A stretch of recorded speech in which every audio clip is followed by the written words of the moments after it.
Entre colonisateurs et colonisés, il n'y a de place que pour la corvée, l'intimidation, la pression, la police, l'impôt, le viol, les cultures obligatoires, le mépris, la méfiance, la morgue, la suffisance, la muflerie, des élites décérébrées, des masses avilies.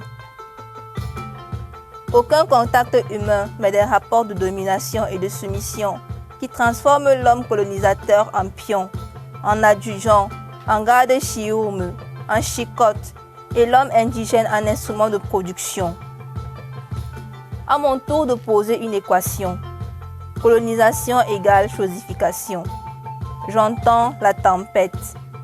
On me parle de progrès de réalisation, de maladies guéries, de niveau de vie élevé au-dessus d'eux-mêmes.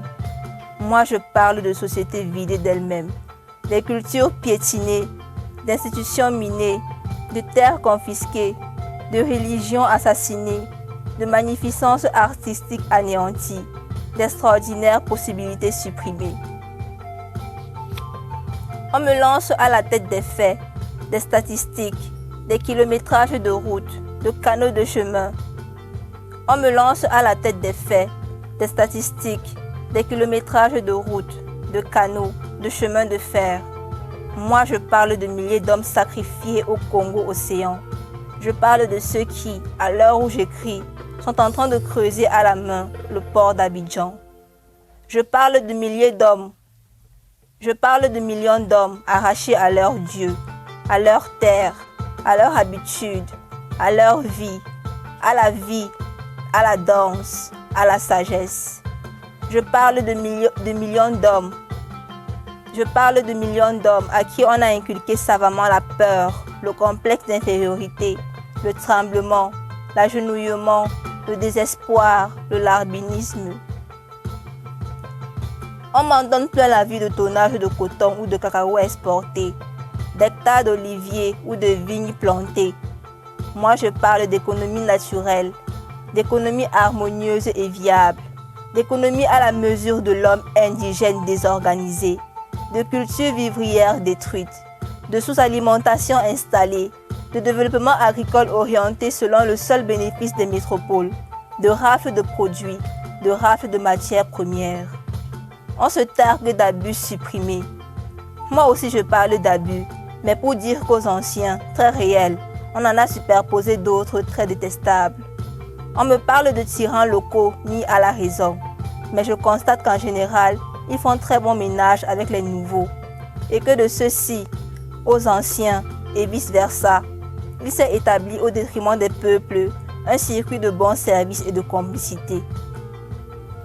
On me parle de civilisation, je parle de prolétarisation et de mystification.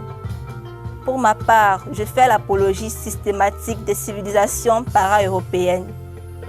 Chaque jour qui passe, chaque déni de justice, chaque métraquage policier, chaque réclamation ouvrière noyée dans le sang, chaque scandale étouffé, chaque expédition punitive, chaque quart de CRS, chaque policier et chaque milicien nous fait sentir le prix de nos vieilles sociétés. C'était des sociétés communautaires, jamais de tous pour quelques-uns. C'était des sociétés pas seulement anticapitalistes comme on l'a dit, mais aussi anticapitalistes. C'était des sociétés démocratiques, toujours. C'était des sociétés coopératives, des sociétés fraternelles. J'ai fait l'apologie systématique des sociétés détruites par l'impérialisme. Elles étaient le fait. Elles n'avaient aucune prétention à être l'idée. Elles n'étaient, malgré leurs défauts, ni haïssables, ni condamnables. Elles se contentaient d'être. Devant elles n'avait de sens ni le mot échec, ni le mot avatar. Elles réservaient intact l'espoir. Au lieu que ce soit les seuls mots que l'on puisse, en toute honnêteté, appliquer aux entreprises européennes,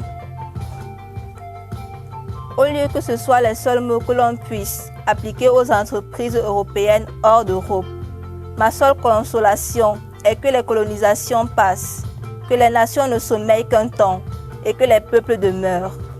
Cela dit, il paraît que, dans certains milieux, l'on a faim de découvrir en moi un ennemi de l'Europe et un prophète du retour au passé anté-européen.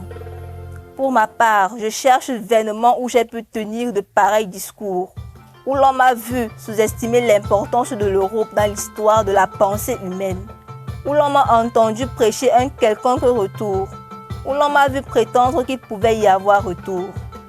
La vérité est que j'ai dit autre chose. Savoir que le grand drame historique de l'Afrique a moins été sa mise en contact trop tardive avec le reste du monde, que la manière dont ce contact a été opéré, que c'est au moment où l'Europe est tombée entre les mains des financiers et des capitaines d'industrie les plus dénués de scrupules que l'Europe s'est propagée, que notre malchance a voulu que ce soit cette Europe-là que nous ayons rencontrée sur notre route, et que l'Europe est comptable devant la communauté humaine du plus haut tas de cadavres de l'histoire. Par ailleurs, jugeant l'action colonisatrice, j'ai ajouté que l'Europe a fait fort bon ménage avec tous les fédéraux indigènes qui acceptaient de servir, ourdi avec eux une vicieuse complicité, rendu leur tyrannie plus effective et plus efficace, et que son action n'a tendu à rien de moins qu'à artificiellement prolonger la survie des passés locaux dans ce qu'ils avaient de plus pernicieux. J'ai dit, et c'est très différent, que l'Europe colonisatrice a hanté l'abus moderne sur l'antique injustice, le dieu racisme sur la vieille inégalité. Que si c'est un procès d'intention que l'on me fait, je maintiens que l'Europe colonisatrice est déloyale à légitimiser a posteriori l'action colonisatrice par les évidents progrès matériels réalisés dans certains domaines sur le régime colonial. Attendu que la mutation brusque est chose toujours possible, en l'histoire comme ailleurs, que nul ne sait à quel stade de développement matériel eussent été ces mêmes pays sans l'intervention européenne, que l'équipement technique, la réorganisation administrative, l'européanisation, en un mot, de l'Afrique ou de l'Asie, n'étaient, comme le prouve l'exemple japonais, aucunement liés à l'occupation européenne. Que l'européanisation des continents non européens pouvait se faire autrement que sous la botte de l'Europe. Que ce mouvement d'européanisation était en train, qu'il a même été ralenti, qu'en tout cas il a été faussé par la mainmise de l'Europe. À preuve qu'à l'heure actuelle, ce sont les indigènes d'Afrique ou d'Asie qui réclament des écoles et que c'est l'Europe colonisatrice qui en refuse. Que c'est l'homme africain qui demande des ports et des routes. Que c'est l'Europe colonisatrice qui, à ce sujet, lésine. Que c'est le colonisé qui veut aller de l'avant. Que c'est le colonisateur qui retient en arrière.